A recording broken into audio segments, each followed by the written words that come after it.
Today we will show you how to register an Alipay account outside China. First of all, go to the App Store on your phone. Then search Alipay in the App Store. Then download it. As we have already downloaded, we can just open Alipay. Okay, after we open Alipay, choose a language. You can also change the language. Now we need to register an account. First, you need to choose the country or region that you live in. Then enter your mobile phone number.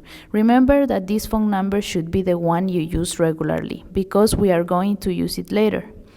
Then click on the agreement. After that, we click Sign Up. Then you can register the Alipay account. As you have entered your phone number, Alipay will send you a message with the verification code. After receiving the code, enter the 4-digit verification code. But if you are registering for an Alipay account for the first time, you must use the verification code. After this, it will take you to this page. It will ask you if you want to use the global version of Alipay. Choose Yes. If you want to use Alipay to pay someone, click the Open Payment.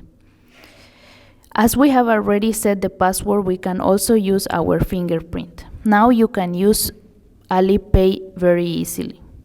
So this is the end of the video. Hope you found our video helpful. If you like this video, give us a thumbs up or subscribe. You can also leave a comment and tell us what topics you are interested in. See you next time. Bye bye.